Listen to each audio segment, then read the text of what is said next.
Bom dia, você chegou em mais um Café com o Pastor. Vamos ao nosso golinho de café? Aleluia. Glória a Deus. Acho que o pessoal levou a sério essa história de descansar no sábado, então eu vou dando o meu bom dia aqui a todo mundo que for chegando, agradecendo a Deus por mais um dia, né, por mais um final de semana, para momento de descanso para muitos, né? Graças a Deus. Então que Deus abençoe a sua vida. Bom dia, Livanda. Bom dia, Claes. Como vocês vão? Deus te abençoe. Meu pedido de oração de hoje é pelo culto de amanhã, como tradicionalmente eu faço no sábado. Bom dia, Bilinho. Bom dia, Nara. Que Deus abençoe vocês. E pedindo que o Senhor possa falar aos nossos corações, né? Amanhã a gente vai estar comemorando o Dia dos Pais aqui no Quebec.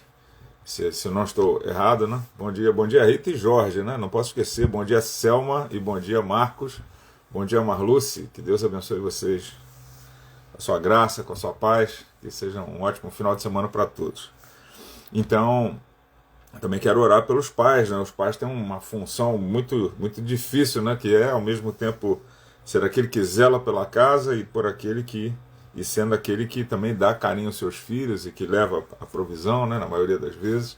Então, que Deus abençoe os papais também, é a nossa oração. E a gente vai estar pregando sobre isso também no culto de domingo, né, que vai ser um privilégio. Deus abençoe. Bom dia, Tarcísio. Que Deus abençoe. Bom dia.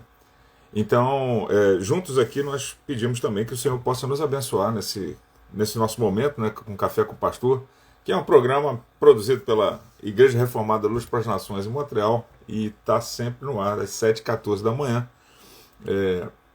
de terça a sábado. 7h14, porque a gente faz uma referência direta ao texto de 2 Crônicas 7h14, que diz que se o meu povo que se chama pelo meu nome se humilhar e orar e buscar a minha presença e desviar dos maus caminhos, eu os ouvirei dos céus, perdoarei os seus pecados e sararei a sua terra.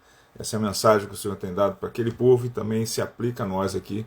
E o que nós pedimos é que o Senhor possa nos abençoar, sarando a terra do nosso coração, mas que sempre o nosso coração esteja inclinado diante do Senhor, na dependência dEle, para que possamos viver bem, poder agradar e podermos finalmente sermos luz, né?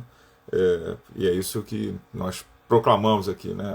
A glória de Deus, e é isso que nós dependemos. Bom dia, Fátima Rocha, que Deus abençoe. Eu não sei se falei com a Marluce, mas acho que eu falei. Marluce, bom dia para você também, que Deus abençoe. Graça e paz a todos, irmãos. Bom, nessa semana a gente tem... Bom, sempre brinco dizendo que quem chega cedo, né, ganha bom dia personalizado, como a Prince Silva aqui, que acabou de chegar. Tudo bem, Prince? Que Deus abençoe, meu irmão. Então, ganha bom dia personalizado. Quem não chega ganha um bonjour, né, que serve para o dia todo aqui no Quebec.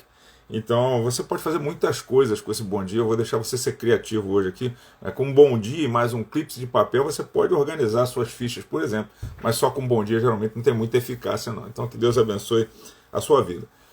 Nós passamos, né, já estamos há 2 semanas falando sobre o texto de Efésios. Eu me lembro que quando abri aquela semana passada, eu pensava, vamos passar uma semana falando sobre Efésios 4, 5 e 6. Mas conforme eu vou lendo o texto, eu vou sentindo a necessidade de ir um pouco mais.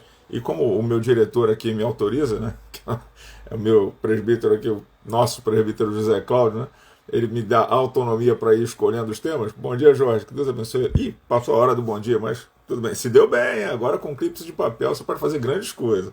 Então, ele me autoriza, estou estendendo o tema. E semana que vem a gente vai voltar nele aí. Vamos tentar chegar no capítulo 6, uma hora dessa aí, né?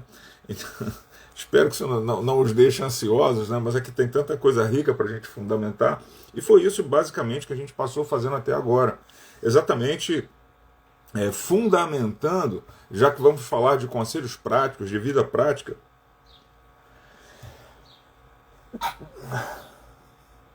Ao vivo, engraçado, né? Pois é, já que vamos falar de vida prática, a gente precisava diferenciar de alguma maneira o manual de fé e de prática, né, a nossa Bíblia, de um manual qualquer de bons costumes, né, porque a gente pode se encontrar não só em outras religiões, mas em qualquer bom regulamento escrito sobre a vida, né, você vai encontrar uma série de regras, uma série de preceitos. O que faz a Bíblia diferente de outros manuais? A gente não está excluindo os outros manuais per se, Ah, obrigado, Príncipe de saúde, muito obrigado. Isso é legal. Então a gente não está excluindo outros manuais sobre a vida, ou bons livros, como eu citei aqui até mesmo em algum momento, bons livros sobre o hábito, né? Que de fato mudaram o hábito, muda muita coisa. Eu lembro que no começo desse ano eu coloquei como mudança para mim, como voto, se você vai se lembrar, né, de resoluções de final de ano, quem acompanha o Café com o Pastor lembra disso, eu coloquei a questão da minha própria saúde, né, e tenho procurado de alguma maneira andar nesse caminho, né, buscando aí no Senhor. Então você vê que mas isso não precisava estar na Bíblia, né? Tem um monte de gente falando sobre cuidar da saúde. O que diferencia a carta de Efésios e dos conselhos práticos que finalmente a gente começou a atacar de outros manuais? É que tem toda uma base fundamentada na percepção de que Deus que nos criou nos resgatou do nosso estado original. Nós éramos mortos em nossos delitos e pecados e o Senhor veio e nos resgatou. Então, a partir de agora, porque Ele fez essa reforma na nossa vida, porque Ele trouxe vida onde havia morte, que era a nossa própria vida, porque Ele nos chamou através do beneplácito, né, do seu Filho, né, através disso, Deus fala o seguinte, aí o apóstolo Paulo vai dizer Deus vai dizer através do apóstolo Paulo, a partir de toda essa transformação, andem de modo digno da vocação ao qual fostes chamados. É o versículo 1, do capítulo 4. Né? Já lemos aqui tantas vezes, né? Já quase memorizado. Então percebam que andemos de maneira boa, saudável, digna, de acordo com o chamado que recebemos. Ou seja, porque recebemos esse chamado é que nós devemos buscar essa boa conduta. Então a ideia é que essa boa conduta, essa vida prática que glorifica a Deus, ela tenha um propósito muito bem estabelecido, que é o próprio Deus e é o próximo. Não foi assim que Jesus reduziu os 10 mandamentos? Amar ao próximo como a ti mesmo, Deus acima de todas as coisas. Então, dessa maneira, os conselhos práticos de Efésios se diferenciam, melhor dizendo, eles caminham paralelos, mas eles se diferenciam dos conselhos práticos de qualquer manual de boa conduta. E nessa semana especificamente, como a gente está só fazendo uma revisão, nós começamos nosso approach aqui foi no versículo 11, que diz, eu vou ler aqui com vocês mais uma vez, ele designou uns como apóstolos, outros como profetas, outros como evangelistas e ainda outros como pastores e mestres, tendo em vista o aperfeiçoamento dos santos para a obra do ministério, para a edificação do corpo de Cristo. Para quem ficou em dúvida, estou lendo Efésios capítulo 4, agora no versículo 13. Até que todos cheguemos à unidade da fé e do pleno conhecimento do Filho de Deus, ao estado de homem feito, à medida da estatura da plenitude de Cristo, para que não sejamos mais inconstantes como crianças, levados ao redor por todo o vento de doutrina, pela mentira dos homens, pela sua astúcia na invenção do erro. Pelo contrário, seguindo a verdade em amor, cresçamos em tudo, naquilo que é a cabeça, Cristo. Nele, o corpo inteiro, bem ajustado e ligado pelo auxílio de todas as juntas, segundo a correta atuação de cada parte, efetua o seu crescimento para a edificação de si mesmo no amor. Então há todo uma estrutura de pensamento nos primeiros 3 capítulos de Efésios que nos leva a poder entender as coisas que o apóstolo Paulo começa a dizer agora. Como, por exemplo, olha com importância a gente pensar que Jesus, que veio como homem, morreu, ressuscitou e foi assunto aos céus, esse é o Jesus que sendo humano, né, e sendo divino, distribui os dons para a sua igreja, para que a sua igreja seja edificada. Para quê? Para que não sejamos, irmãos, como crianças. Essa talvez seja a grande síntese que eu queria fazer aqui. A gente fica estruturando o tempo todo, a gente aqui no Café com o Pastor, podia estar falando só de conselhos práticos e fazer da vida, tentar mostrar como a vida é boa de ser vivida. É o nosso papel aqui. Mas muito mais importante que isso, ou tão importante quanto isso, é a gente poder fundamentar toda a nossa expectativa para essa vida. Porque senão, no momento que a doença vem, no momento que a dificuldade financeira vem, no momento que o desemprego vem, aqui no Canadá a gente sofre menos com essa questão do desemprego, mas acontece também. No momento em que você olha e não vê perspectiva profissional, que você não sabe mais para onde vai andar, porque ficou perdido na caminhada da vida, e agora falou, poxa, já estou chegando a uma idade e não consegui realizar alguns dos meus planos.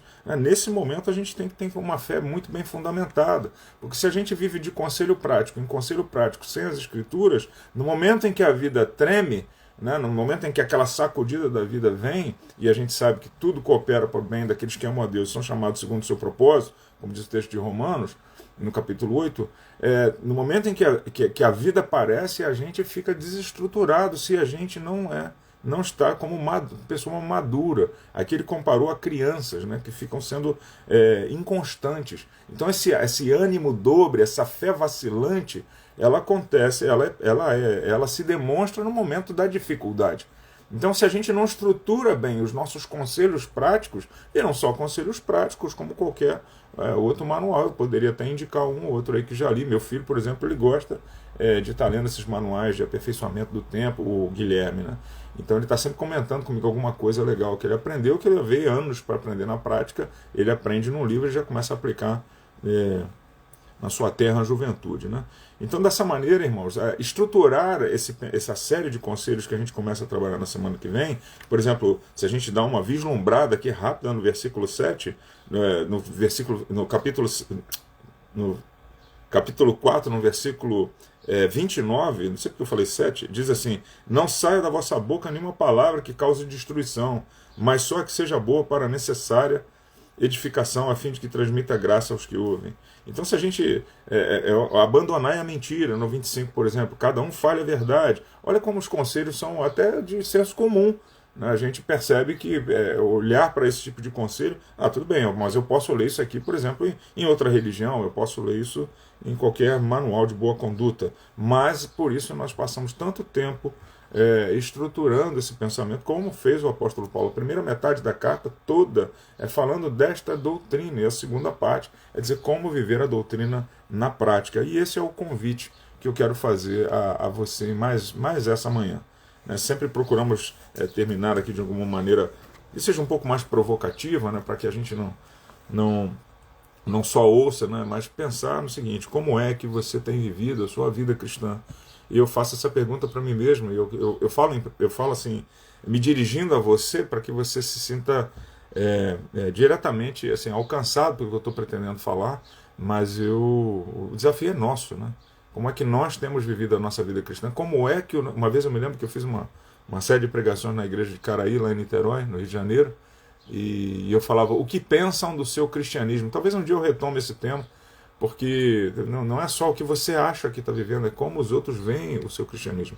Então eu estimulo a você, já que nós vamos continuar nesse tema por mais uma semana, pelo menos, né, a segunda trilogia da minha vida, né, para que você leia a carta e tente adiantar um pouco a leitura. São só 3 capítulos para frente, 4 você já vai entender, ele vai ter uma familiaridade com ele maior, o 5 e o 6 também. E nós vamos ter conselho sobre a família, conselho sobre o casamento, conselho sobre a relação pais e filhos, tanta coisa fundamental, mas porque está fundamentada na rocha que é Cristo, e porque é interesse de Cristo edificar a sua igreja. E foi assim que ele fez, distribuindo dons para que pessoas como eu e você pudéssemos ensinar uns aos outros, porque tudo isso aconteceu, né? Jesus será glorificado na nossa vida se andarmos da maneira digna pela qual fomos chamados, né? Pela nossa vocação. Então, eu estimulo você que leia esses capítulos, que tente já internalizar alguma coisa, para que a nossa vida seja melhor, e para que você possa edificar a minha vida também, com seu bom testemunho. Isso tem acontecido muito, muito mais do que pode parecer. Eu tenho sido muito edificado pelo testemunho dos irmãos, que têm sido alcançados não pelas minhas palavras, mas pelo conteúdo das Escrituras. Então, eu glorifico a Deus por isso. Eu peço que você ore pela nossa reunião matinal aqui. Ela é muito pequena comparado a programas de internet, e não é meu interesse que isso seja muito grande, a não ser que aconteça naturalmente. O nosso interesse é realmente falar para os irmãos que estão aqui, que têm essa sede, e é nisso que nós nos firmamos, né, da edificação pessoal. Que Deus os abençoe, que seja um excelente final de semana. Aos irmãos da ILPN, a gente se encontra amanhã lá, e aos irmãos de outras comunidades, né, e que Deus abençoe você na sua comunidade também, e seja uma bênção onde você estiver, né? Frutifique. Eu li uma frase de uma menina no aeroporto na quinta-feira, estava em latim, eu não reconheci, aí eu fui na internet para procurar, e dizia: eu florescerei aonde quer que eu estiver. Eu achei aquilo belíssimo, ainda não sei a origem, porque não deu tempo, Mas que seja assim a nossa vida, né? A gente floresça onde Deus nos tiver plantado. E a mesma coisa que dizer, você é luz, né? Por onde você passa, as trevas se dissipam, em nome de Jesus. Floresça, portanto, em nome de Jesus. E até terça-feira, que segunda-feira eu vou dar uma descansada. Que Deus abençoe, irmãos. Paz.